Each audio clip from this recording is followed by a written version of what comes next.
Welcome to Live on Purpose Radio with Dr. Paul Jenkins, where you will hear inspiring stories of ordinary people doing extraordinary things. Feed your mind with a regular dose of positive energy and show up for your life every day on purpose. Living on purpose means that you have a purpose and you do it intentionally. And now, here's your host, Dr. Paul.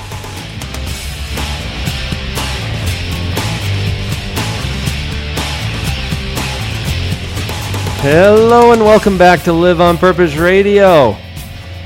We're living on purpose today, promoting pathological positivity, self-worth, and self-esteem. And there's a difference. I've invited a phenomenal guest today. Her name is Karen Eddington. Say hello, Karen. Hello. Thank you for having me. Thrilled to have you here. Thanks. I've been reading your book, and it's fantastic. Thank you. I'm enjoying it. And you know what? When I saw this title, I thought, I've got to get Karen on my show. And I already know you. We're associated through the National Speakers Association, and we have a lot of fun every month at our chapter meetings. And I've seen that you have had some experience that has created an opportunity now for you to teach some things about this topic. So your book is called Understanding Self-Worth. Self-Worth. Right. Yeah, I basically just spent the past 10 years researching with women and teens, and now it's time to share what I've learned. So I'm going to be asking you what you have learned, but I want to start off with something, because as I've been reading your book, one of the first things I noticed, and I love this, Karen, because this is something that I teach my clients as well, there's a difference between self-esteem and self-worth. Right. Start us off with that. Okay, it's a big thing. If I were to put it as simply as possible, self-worth is constant. It's always there, and it does not change. Whoa, hang on. Okay. I don't always feel good about myself, though. Right, but... You hear that? Yeah. But that's not self-worth. Right. That's the other thing, and we'll get to that. Right. So self-worth is constant? Yes, it is. People matter. People matter so much. And sometimes we forget we're looking at everything outside us and we're scrambling and we're competing. And if we can if we can live in a way that honors self-worth instead of self-esteem, we can find so much peace in our lives. And I love where you're going with this. So people matter. What about people who do bad things? They still matter. And I've thought about that before, because of course you have. They still matter. I think our individual worth and this concept of understanding our identity involves principles of choice and accountability as well. Even though there's choice and being accountable for those things, but people at the root, they still matter. Just because you're a person, you automatically have value. You know what? Not too long ago, you're sitting on a couch right now, Karen, where my clients sit. I'm a shrink. I have a couch. Okay. And everybody, Karen's on the couch at the moment. So enjoy that. Thank you. Okay. It's comfy, right? It is very comfy. I had a client sitting right where you are. And as I had a conversation with her, she said something along these lines. And I'm not getting her words exactly, but you'll get the feel. I'm just no good. Okay, is that true? No, it's not. Not even close. Now, she's talking about self-esteem. She's talking about how she esteems herself. Right. Not about her worth. And this is the point that you're making, right? Right. Her worth is fixed. It's constant. It's set. Right. She can't even change it if she wants to. Exactly. So I had a conversation with her about, oh, really? Where would you put yourself on a scale?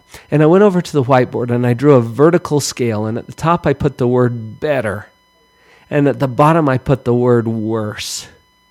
Where would you put yourself on this scale? And guess where she put herself? Did she go low? She went way low. Yeah.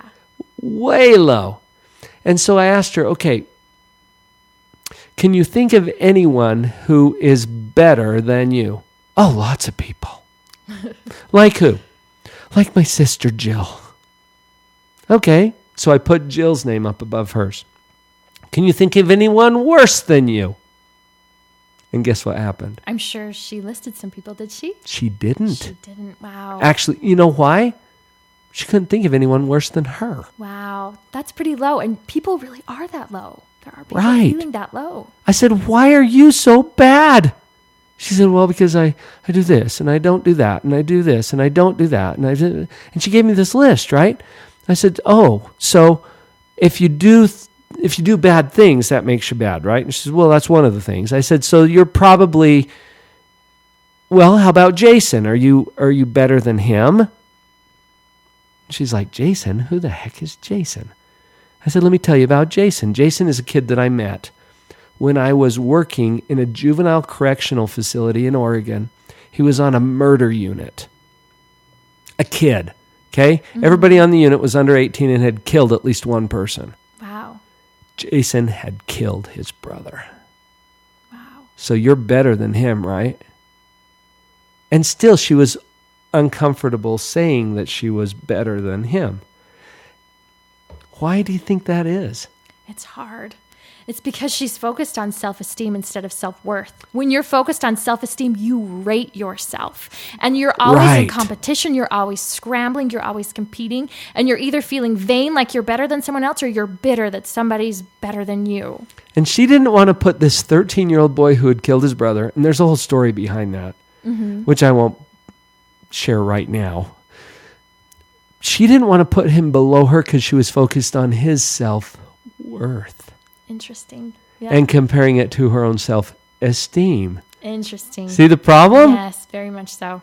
Very much so. Yeah. She could tell that, okay, there's some story. What was going on with him? And she's willing to give him every consideration in the book, but not for herself. It's hard to do it for ourselves. Yeah. And it's that vertical scale that causes the problem, where we're constantly judging ourselves to be better or worse than based on some criterion. Right, right. Looks, weight, skills, hobbies, talents. Right. Bank account. Now, if this helps, I can actually break that down into 8 things. We base our worth off of 8 things I'd like to call the pivotal 8.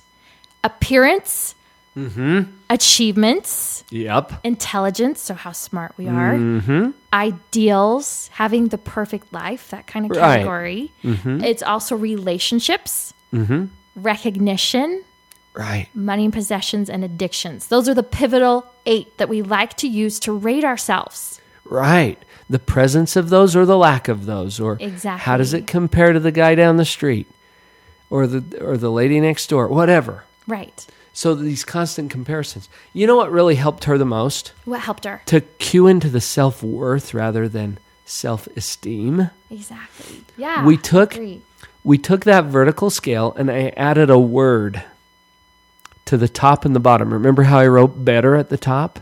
Right. And worse at the bottom? I added the word off. Better off. Good. Versus worse off. Now, Jason, who had killed his brother, was in a correctional facility. Is he worse than me? Or is he worse off than me? That makes sense. In that way. Does that make sense? Very or someone who smokes. Am I better than someone who smokes because I don't? No. I may be better off. You don't have the lung health-wise. Issues. Yeah, health. Exactly. Yeah. But that's not a statement of worth. That's just a statement of, am I better off or worse off when I choose to do these things or not do these things? Yeah, it helped. It's such a big thing for if we can all get to that point where we live thinking that way, thinking that we matter unconditionally. If you can, no matter what. Yeah, if you wake up every morning and you feel that unconditional worth, it makes such a difference. Such a difference. What have you found, Karen, that helps people to hone in on that and to really get comfortable with self-worth as opposed to self-esteem? It starts with our thoughts. essentially, there's a chapter in the book that says the most important skill, and that is what it is. In fact, I just gave you the ending of the book, but spoiler alert, spoiler alert. There really is. There's actually something called thinking errors that when I was in college, You're speaking my language, Karen. Keep going. When I was in college, I learned about fallacies in literature. They always told me you can't write words like everyone loves bananas because not everyone loves bananas. It's a false statement. They taught me that about literature, but they did not teach me that about my own thoughts and my own self. We think things every day that are crazy, distorted, wild, out of control, untrue thoughts, and they are constructed to be true. We believe them, and we live crazy thoughts. Because we hear it in our own voice, we think it's true. Yeah. Which is a fallacy. It's completely misguided. Right. You know what? We have a couple that lives in our neighborhood who just celebrated their 75th wedding anniversary. Oh, I love that. Isn't that awesome? It is awesome. And we're having a conversation with this sweet older lady about what she has learned. Because, wow, what a wealth, treasury of experience that she has. 75 years of marriage, Karen. Okay. She boiled it down to this. This was her first item of advice. Oh, I love She this. said, okay. don't be too quick to believe everything you think. I love it. That's the twist. That is good. That is good. We should all write that down, actually. Don't be too quick to believe everything you think. And it's profound. You know, we were expecting her to say everything you hear. And you've heard that before. Don't be too quick to believe everything you think. Right. Just because you think it doesn't mean it's true. Right. In fact, I was going to say most, but maybe a fair portion of what you think is totally misguided. Oh, it is. The other morning, I was out and about even, and I had like curlers in my hair, and I made eye contact with this lady, and I started doing one which is called mind reading, and I thought, she thinks I'm a dork. Right. And it's funny, I had to stop in that instant and even correct myself. It is like you can't always trust the things you think. That's one called mind reading, where you take without someone else's thinking and you just make an assumption. You totally make it up. Yeah, you do. And there's no way we know what she's thinking. And sometimes those things get so out of control. I mean, we label ourselves, it's all or nothing. We make predictions about our day. There's so many ways that we do this, and it's hard. It goes back a step even further than that, Karen. People worry all the time about what are other people thinking of me. Okay, first of all, they're assuming that other people are thinking of them. Or it's more like what we think other people think. Like it gets pretty deep. It gets really convoluted. Yeah. At that point. Okay, people. First of all, those other people that you're worried about, what they're thinking about you, they're not. They're worried about what you're thinking about them. Exactly. Exactly. They're no different from you. Yep. Okay, people really don't spend a lot of time thinking about or judging other people. They do some. Well, I find the more insecure we are, the more judgmental we are too. Or I don't know if that makes sense, but when you stop usually looking means around, we're judging you can feel ourselves. Better. Exactly. Oh, you just hit something on the head. That's so important. That's what it means. So if you're getting all tied up about what other people are thinking about you, let's pay a little more attention to what you're thinking about you. Perfect. And get that onto a true track. Okay, what's true? Your worth is great. Constant. And it's constant and it's fixed. Right. I said it was great. There's a scripture that I really like that says that in the sight of God, we're all great. Okay? Maybe that's just God's opinion. What does he know? Right? If God says that we're great, who are we to say otherwise? Right. Good. Yeah, we got some fun things started here. Hang on, we'll be right back. Living in a nice big house with it sunny with a pool, and I'll be cool. I'll always have a gig, 'cause I'll be big. I'll have parties with friends, places to go. The only problem. This is Kirk Weasler to tell you about morebetterbooks.com. Morebetterbooks.com is where you can find more better books for a more better life. Not only that, let me tell you about some of the very fun and cool select titles on morebetterbooks.com. You'll want to get a copy of The Dog Poop Initiative. This best-smelling book could change your life forever. It's certainly changed the lives of thousands of Boeing employees, as well as school teachers, parents, leaders across the United States and in Israel and in Germany. And you can get your own copy at morebetterbooks.com. Whoa, that's not all. What about The Cookie Thief? This classic tale told in a rhyming format, fully illustrated with very fun hidden messages. Pick up a copy now today on morebetterbooks.com. Other great titles there: Finding Your Pathway to Mastery, Beyond Illusions, Make It Great. These titles are only available on morebetterbooks.com. Go to morebetterbooks.com today and begin to have a more better life and live that life on purpose.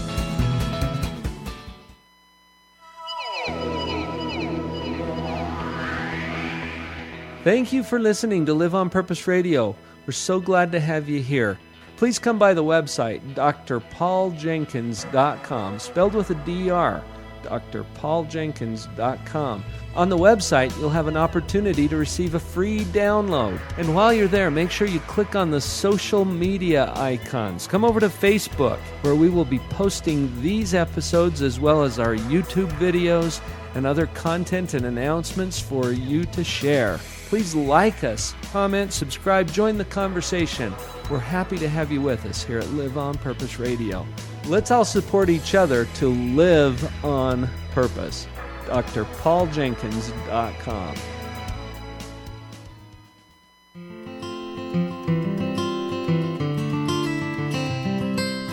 To be what we are and to become what we are capable of becoming is the only end of life. Robert Louis Stevenson.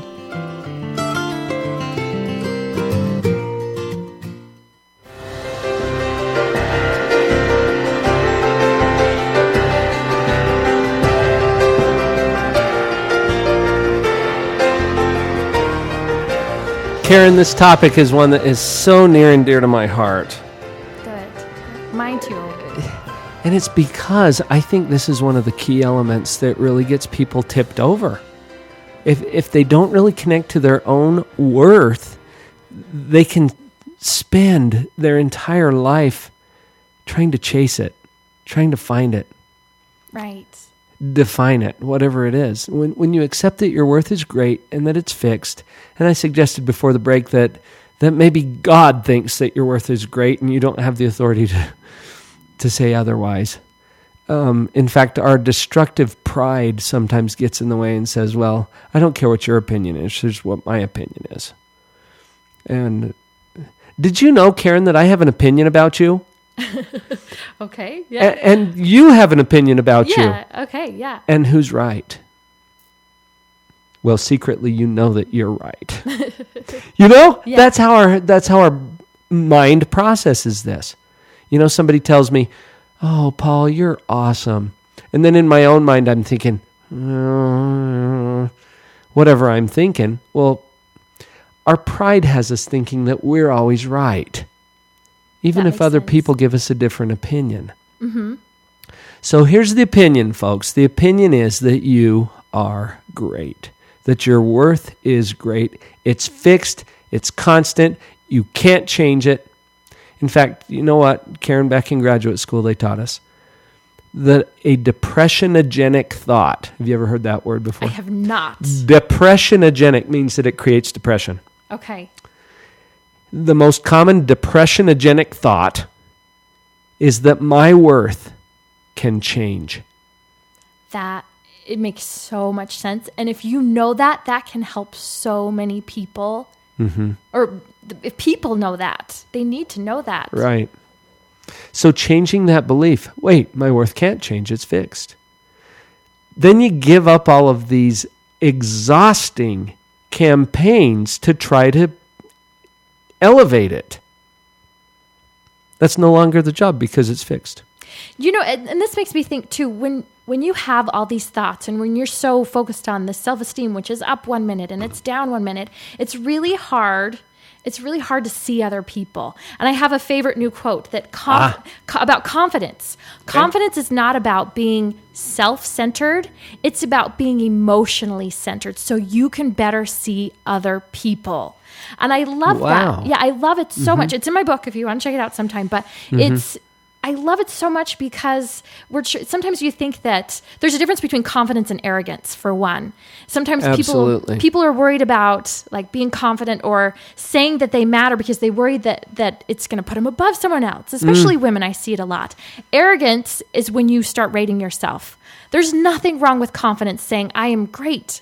I'm wonderful. That's a true statement. Yes. But it's arrogance when you start saying, I am better than somebody else. And so often we do that when we're insecure. But that's the difference between confidence and arrogance. I like that. You know what? A similar corollary might be that there's a difference between humility and humiliation. Ooh, interesting. Very interesting. Because I think humiliation is when our pride is injured. Interesting. Humiliation is just an acceptance that, yeah, we've got weaknesses. Have you noticed? Yeah. Yeah, that's permanent. Welcome to Earth. That's how we roll here. Yeah. Well, I think there's also some interesting things about laughter and self-acceptance. The way that you laugh at yourself, the way that you laugh at others as well, the way that we feel self-conscious, it all kind of ties together. The way you laugh at yourself and other people directly impacts how you feel about yourself as well. Mm-hmm. That's just another point you can explore. So many ways to go with this. Oh, a lot of ways. One of the ways that I was thinking of comes back to vulnerability and our willingness to be human and be okay with that. It's really, vulnerability. Brene Brown gave an amazing talk on this, TED.com, and she's got a book called, Daring Greatly. I knew the title would come back to me. Daring Greatly by Brene Brown. I think Brene took a courageous step to say, hey, being vulnerable is what endears us to other people. And yet we're so afraid of doing that because of what you're talking about, Karen. We're so focused on self-esteem. We don't want to show anyone we want to be perfect. A weakness. We want to be perfect. Yeah. What the heck does that mean anyway? Yeah. Well, we think sometimes we have more credibility if we can prove our worth, if we're showing everyone how great we are. But when it's usually the opposite. People will connect to you better in your failures and in your struggles and when you admit some of those struggles. Yep. Yeah. That's but right. It's so hard. It is, isn't it? Because we want people to like us. And they will. Now, this is a leap of faith for some folks because you think, well, if they really knew me, instead of this fake, phony exterior that I try to present, if they really knew me, they wouldn't like me. Interesting. But that's not true, is it? No. What do you notice about the people you like the best? They're real. Yeah. And they tell you things. I think the reason why is because if someone shares like their soul with you or they share their struggles, if we connect with them, if they can get through it, we can get through it too. And so I think that can encourage us maybe to be willing to open up to people more. Admit that your house is a mess instead of always trying to have this perfect put together house. Admit things, share things. It's okay to be real and have flaws because we're all people and we all have flaws. Here you are, Karen, at Live on Purpose Radio, having this interview about your new book, this highly successful speaker, presenter, teacher, and you got kids throwing up in the car on the way over? Yes. Okay. So, yes, I'm a speaker. And get this, I was a mom. I have my 3 kids in the car. We are driving down here to do this radio interview. Little one gets car sick. She throws up.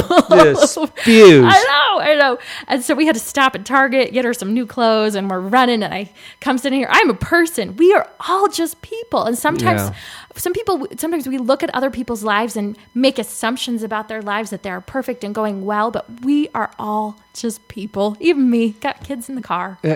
That's the thing. So I think connecting with what you're saying about self-worth, it's fixed, it's constant, it's not going to change. I can give up all of those crazy things that I do to try to elevate it and just accept that it is what it is. It is, yes. And it's great. Here's another place to go. Okay. It's really important to know that we matter so much, but it's also really important, once you know that, to understand yourselves a little bit better. Have you ever heard someone say, I don't know who I am? or Oh, yeah. yeah. Or for example, my parents, whenever I'd leave the house growing up, they would always say, remember who you are. Remember who you are, Karen. And I was like, okay, Mom, I'm not going to forget my name. And I was kind right. of wondered why she'd say that. And we can actually break down what that means. I know who I am. Because if you know who you are, that will give you so much more of an edge and confidence. And you can do this. You can know this by knowing three things. Your identity is your complete makeup. Knowing who you are consists of your heritage. Okay. Like where you come from. Exactly. Who those people are, the cultures, the traditions, all of that. Right. So your heritage, your values, so what you believe in. Yeah, yeah. Your traits, which can be broken down into a lot of things. And your, my favorite, this is my favorite. Are you ready? Choice. What you want to become. And Right. those 4 things. I was recently with a couple of young teenage girls, and they were just saying, I need to be myself again. Or they were just going through that big struggle. It doesn't just happen with teenage girls, though. It happens with a young mom who just had a baby and she's feeling like she has an identity crisis. It happens with, 50-year-old men who buy sports cars. There are so many times in life. Why would somebody say, I know who I am now more than I did later? And it's because of those 4 things. There's something that I like to call an identity grid, is being able to You get into this in your book. Yes, you could map it out and write down answers to the four things. Because if you can articulate who you are, it can help you know that a lot better. Identity, heritage, values, traits, and choice. Heritage, values, traits, and choice. And take some time to think it through. So your tool, this identity grid, would provide a structure where people can actually think through those questions and start to answer them. Right. Instead of just wondering, who am I? Start answering it. Yeah. Get to it. And sometimes people feel like they're stuck. I met a girl in the foster care system who came from a really rough background, and she was about to live on her own at age 16. And we had a conversation, and it was so neat to see her take strength from her past, her heritage, and exercise that choice. That's part of it as well, to determine who she wanted to become. That is, it's with each of us too. With whatever you're at, whatever you're feeling right now, what do you want to become? Because that is your potential. And that is also part of our self-worth, and understanding all of this is who you can become. And that is so exciting. Yeah. It's really thrilling. I'm glad you added that piece, Karen, because your heritage, your traits, you don't get to pick all of those. No, you're kind of stuck with them. You kind of show up And we in a feel family, stuck. in a country, in a circumstance that. But you know what? That gets to be part of your inspiring story as you exercise the 4th one, the choice. Right. Think about the most inspiring stories that you know. And they all have a hard part in the middle. Yeah. That's part of the context. Yeah. They all have some context there that gives you a sense of, wow, look where they were and look what they did with that. Right, right. So it's cool to think about. This might be off. So I'm going to the next one. Values. Here's something that if people are feeling lost and confused about their identity, this is one of the places they can go to. Because if you are making choices differently than what you believe in, we feel confused and stuck and off. For example, there's a disconnect. Yeah, when I was in middle school, I remember there was a girl getting teased at the bus stop, and I didn't stand up for it, and I felt conflicted about that. And so that's values. You got to know what you believe in and live what you believe, and that can help you also with your identity. Right. Especially as you become clear about what those things are. Yes. So write them down. Take some time, write it down. Awesome. That's another thing that I build my whole practice around having conversations with people about these kinds of things. And I mention that, folks, just because sometimes in your own mind you can get stuck in those same traps. So talk to people. Get a coach. Yeah, that's why they say sometimes talk it out. Sometimes we're stuck in our heads and you need to say things out loud, and it helps. Karen, this is amazing stuff. You're you. doing some good work, and you carry a good energy with you around that too. Oh, thank you. So I think it's because I love it. I love what I do. I think some of our listeners are really resonating with this too. How can they get connected with you so that they can get a copy of the book, for example, or follow what it is you're doing? Easiest way is to go to KarenEddington.com. EDDINGTON. Karen, Karen. Karen Karen with a K. Karen Eddington, Eddington Yes. .com. Yes. It's a snappy website, too. I took a look at it earlier today. Thanks. Go visit Karen's website, folks. Karen is a speaker, presenter, and author who's promoting this idea of self-worth. And if that resonates with you, if it resonates with a group that you think would benefit from Karen's message, Karen, you're available to present keynote addresses or show up and talk about your book and Correct. other topics Yeah. along this line. Yeah. Excellent. Wonderful. Thank you. Karen, thank you so much for joining me at Live on Purpose Radio today. I'm going to give you the final word. Great. I would just mention that remember, we've been saying it the whole interview, but remember how much you matter. Self-worth is constant. Beautiful. Thank you. Live on purpose, everybody. Thanks, Karen.